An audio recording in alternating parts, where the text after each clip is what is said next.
Hello students.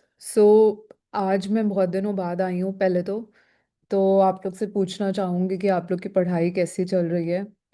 और बहुत दिनों से क्या था ना कि मैं वीडियो रिकॉर्ड करना चाह रही थी, बट वीडियो रिकॉर्ड करने का टाइम नहीं मिल रहा था, क्योंकि मेरे पास ऑलरेडी ऑफलाइन में जो स्टूडेंट्स आ रहे हैं उनके साथ मैं उनका उनके साथ उनकी क्वेरी सॉल्व करना, उनके साथ कॉन्सेप्चुअल बिल्डिंग करना।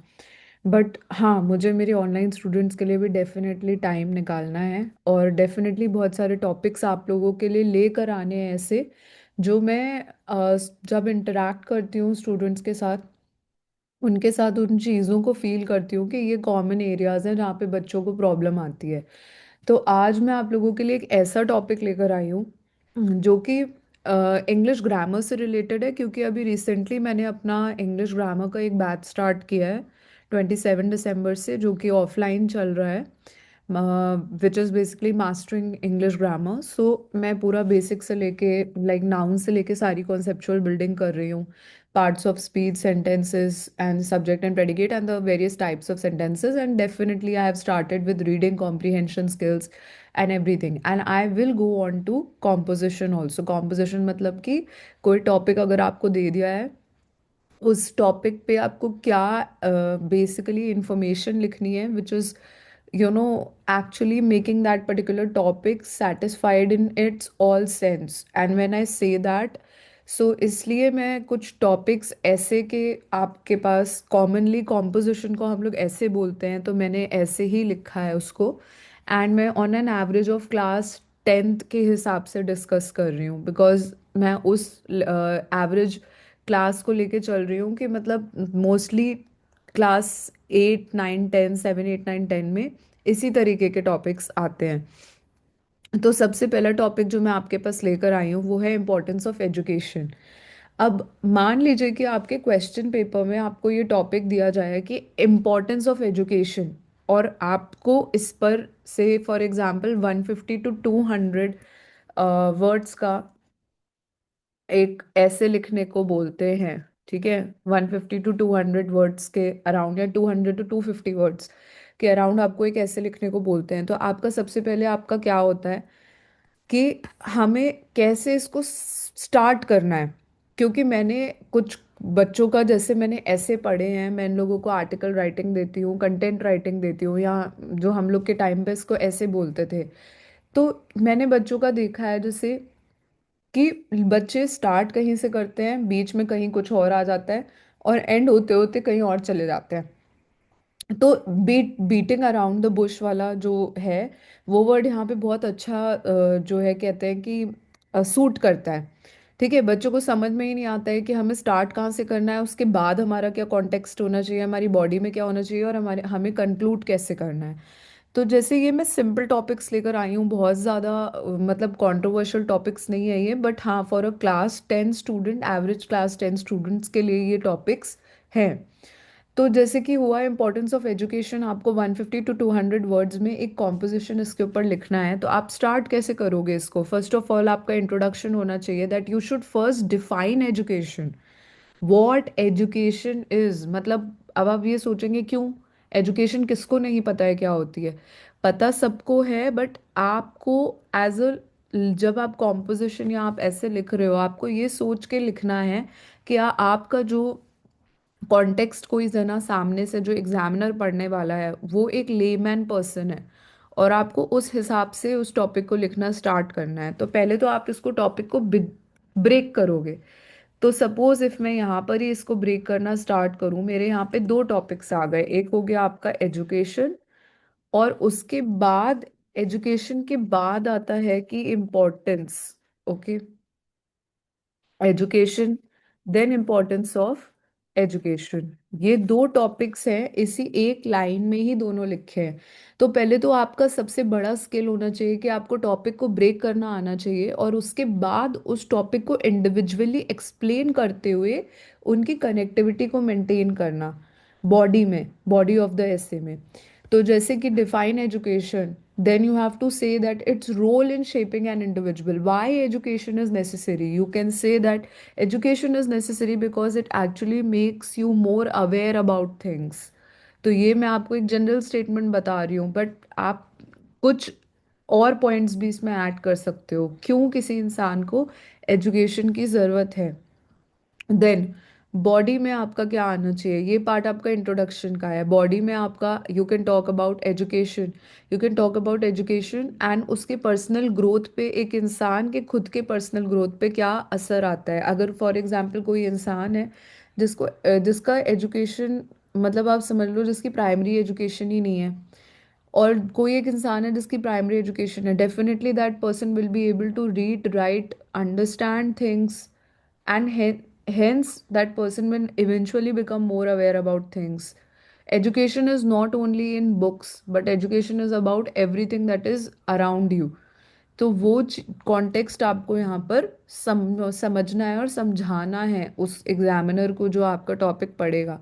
फिर आता है एजुकेशन एंड नेशनल डेवलपमेंट। तो आपको पता है एजुकेशन है, हमारी एजुकेशन पॉलिसी भी है, उससे नेशनल डेवलपमेंट कैसे हो रहा है, Y it is important. Educate करेंगे तो आप क्या बनोगे, you will become a responsible citizen.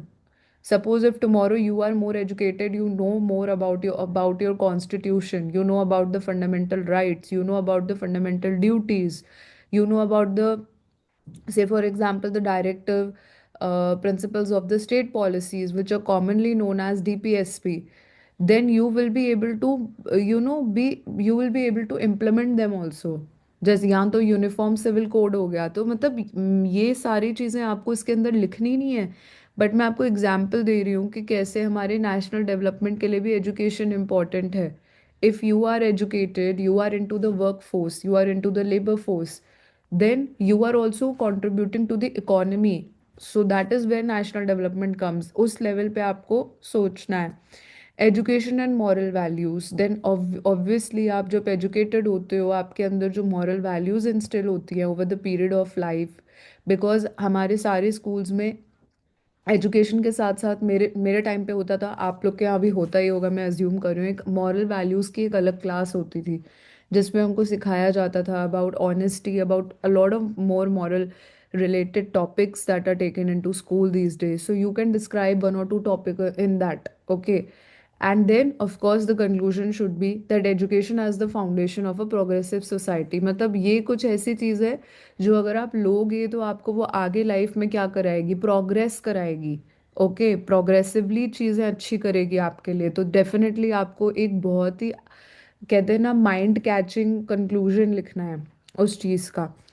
फिर कीवर्ड्स क्या है, जैसे कि नॉलेज है, अवेयरनेस है, जो कि मैंने ऑलरेडी मेंशन करा। फिर वर्कफोर्स में अपॉर्चुनिटीज़ मिलेंगी आपको, डेवलपमेंट होगा, इकोनॉमी को आप कंट्रीब्यूट करोगे, तो ये सारी चीज़ें। फिर हम लोग आते हैं दूसरे ऐसे रिलेटेड टॉपिक ही है, which is the role of students in nation building. तो यहाँ पे आपको बताना है कि देखो, जो हमारा यूथ है, जो हमारा अपकमिंग यूथ है, जो हमारे स्टूडेंट्स हैं, they are our future citizens.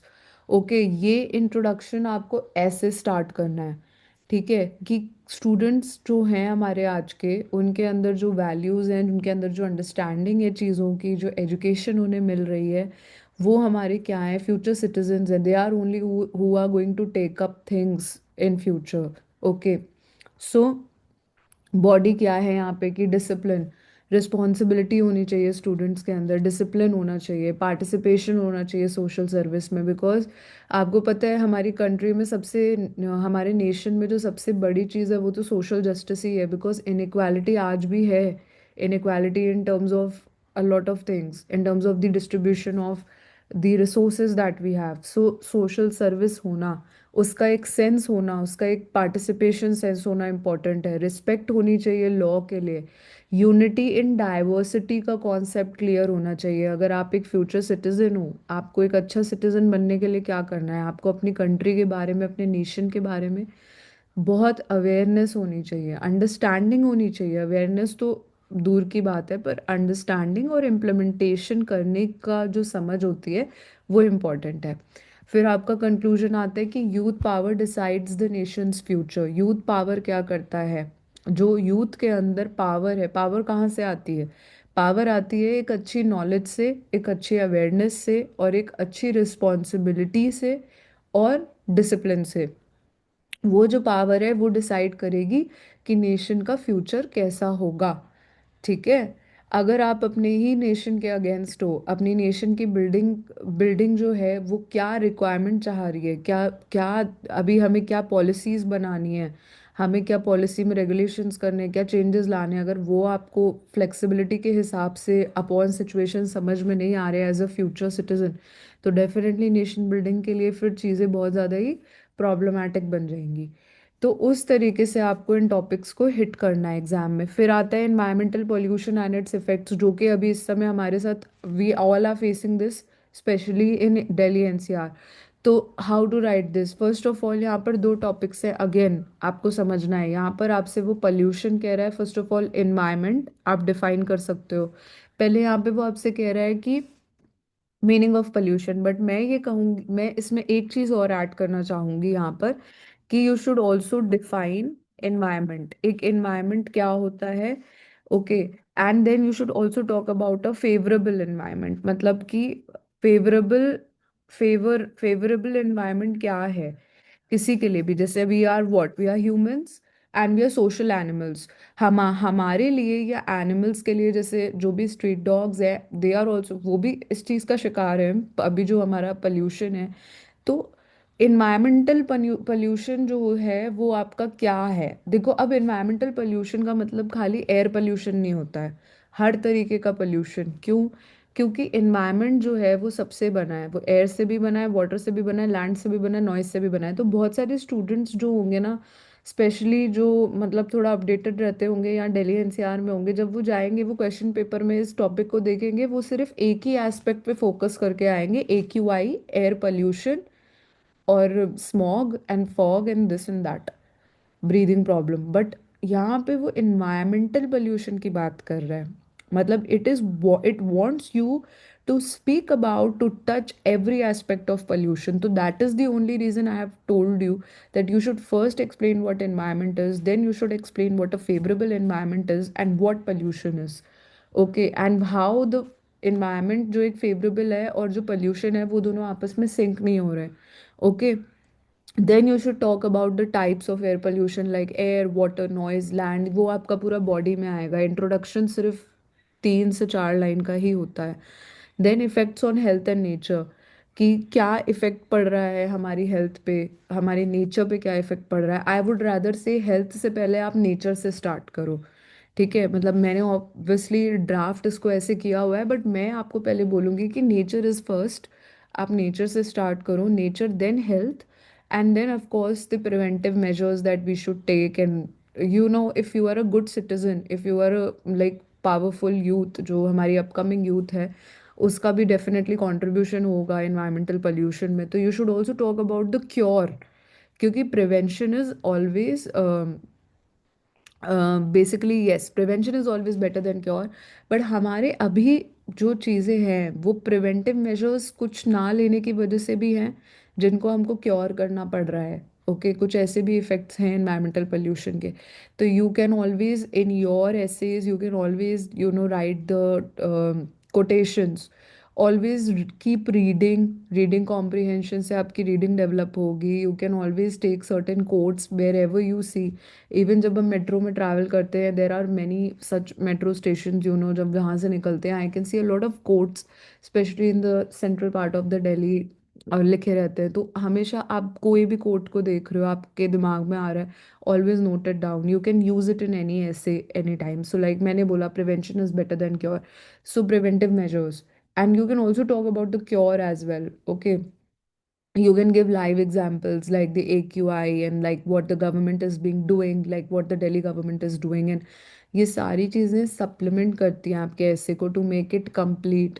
Then conclusion आता है, collective responsibility to save the environment. Now when it says collective responsibility, here the keyword is collective. So collective में मतलब है कि everyone, be it the public sector, be the private sector, और be it the youth, और be it households, कहीं से भी लेके आपका एक कलेक्टिव रिस्पॉन्सिबिलिटी है to save the environment. It's not only the role to be played by like the government or the public sector or the private sector, I would say, or the youth, but it's a collective responsibility of the schools, of the households, of every individual as a good citizen to save the environment. And then we come to the another topic, that is the advantages, disadvantages of social media. So here it talks about the rise of social media among youth, मतलब youth में क्या social media की क्या rise है इस समय। तो social media मुझे लगता है पहले आपको यहाँ पे एक्सप्लेन करना चाहिए what is digital, how digitalization has actually giving rise to social media, how social media came up a bit, छोटे में बताना है बस brief, and then that rise of social media among the youth, how it is actually keeping them distracted and all, वो सारी चीज़ें फिर आपकी बॉडी में आएंगी, the advantages, the communication, the learning, the awareness, because awareness भी है, ऐसा नहीं है सोशल मीडिया से आज हम बैठे बैठे पता लगा सकते हैं कि दूसरी कंट्री में at a particular specific point in time क्या हो रहा है।